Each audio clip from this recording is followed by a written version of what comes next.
अस्सलाम वालेकुम। Welcome to Pintas institute of designing and painting. उम्मीद करता हूँ डियर स्टूडेंट्स आप लोग खैरियत से होंगे।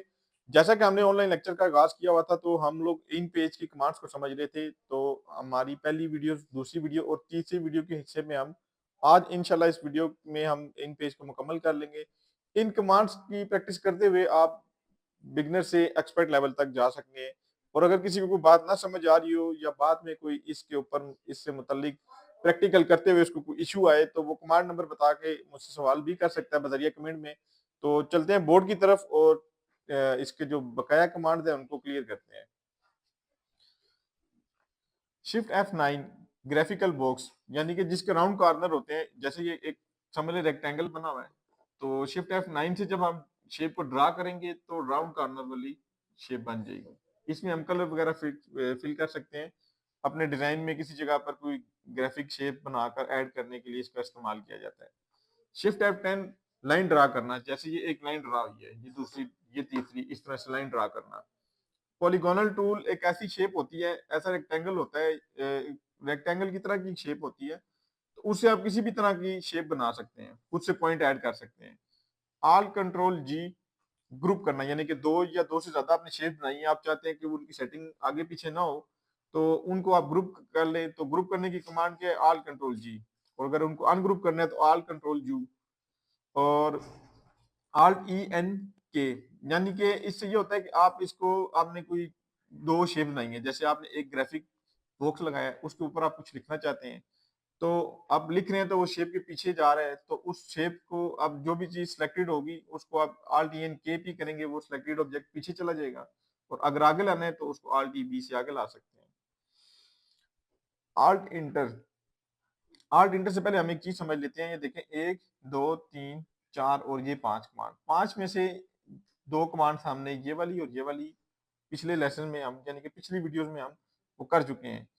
तो ये बेसिकली मास्टर पेज होता क्या है? मास्टर पेज ये होता है जैसे आपने कोई बुक कंपोज करनी है, ठीक है, जिसमें मतलब आप कह लें कि 20 पेज हैं, 50 हैं या 100 हैं या इससे भी ज्यादा है।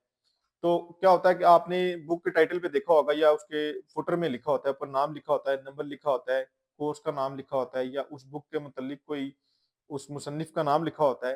तो ये इस तरह से होता है कि आप एक ही बार इसको डिजाइन कर लेते हैं मास्टर पेज में जाके। तो उसके बाद जितने भी आप पेज बनाएंगे सबके ऊपर नंबर भी लिखा हुआ आएगा और सबके ऊपर ये काम भी लिखा हुआ चलता नजर आएगा आपको। जैसे आल्ट एंटर करने हैं तो पेज के बैकएंड पे चले जाएंगे। शिफ्ट F3 से हम एक टेक्स्ट बॉक्स ले लेते हैं जिसको टाइटल टेक्स्ट बॉक्स कहते हैं। आप इसको हेडर पे ड्रा करें या आप इसको फुटर की तरफ ड्रा करें, तो ये आपकी मर्जी है, ये आपके डिजाइन के हिसाब से इस पे काम करेगा।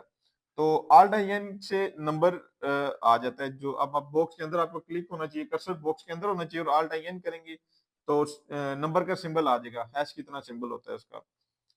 और आप ये देखें, आल कंट्रोल सी, एल और आर, लेफ्ट राइट सेंटर, ये भी हम पिछली वीडियो में पढ़ चुके हैं। यानी कि अलाइनमेंट की कमांड, आप नंबर को सेंटर में रखना चाहते हैं या राइट या लेफ्ट रखना चाहते हैं, तो आल कंट्रोल सी से हम उसकी अलाइनमेंट कर सकते हैं। कंट्रोल F11 से हम इसको इसकी समझ लीजिए जो इंचेस की सेटिंग है उसको मिलीमीटर्स में कन्वर्ट कर सकते हैं, या मिलीमीटर है उसको पिक्सल में या पॉइंट में सेट कर सकते हैं। और इसके अलावा कंट्रोल F11 से हम आप कह लें कि नंबर उर्दू में लगाना चाहते हैं, इंग्लिश में लगाना चाहते हैं या पैराग्राफ की कोई सेटिंग करना चाहते हैं तो हम वो कंट्रोल F11 से कर सकते हैं। जिस कमांड से हम मास्टर पेज में इन होते हैं, यानी कि आल्ट एंटर, इसी से आउट होते हैं, आल्ट एंटर से। Control T define style sheet. Control T क्या होता है? यानी कि आप कोई दो या तीन चीजों को इकट्ठा कर लेते हैं एक जगह पे। तो इसी तरह से डिफाइन स्टाइल शीट में क्या होता है, आप करेक्टर फॉर्मेटिंग को भी एक जगह ले आते हैं, अलाइनमेंट को भी एक जगह पे ले आते हैं, पैराग्राफ की सेटिंग को भी एक जगह लेके कमांड का खुद से कमांड बनाते हैं और उसको डिफाइन स्टाइल शीट कहते हैं। All control T tab stop distance, यानी कि टैब एक बटन होता है कीबोर्ड के ऊपर, उसका एक स्टैंडर्ड स्पेसिंग होती है, यानी कि यहाँ पर भी, फिर यहाँ पे टैब से आएगा, फिर यहाँ पे, फिर यहाँ पे, फिर इस तरह से आगे जाएगा, यानी कि एक स्टैंडर्ड स्पेसिंग से। तो अगर आल कंट्रोल टी करनी है तो आप चाहते हैं कि पहली जंप यहाँ के बजाय यहाँ पर आ जाए, दूसरी यहाँ पे आ जाए, तो वो आल कंट्रोल टी से कर सकते हैं। उम्मीद करता हूँ आपको ये कमांड्स, ये इन पेज की लेक्चर्स समझ आए होंगे।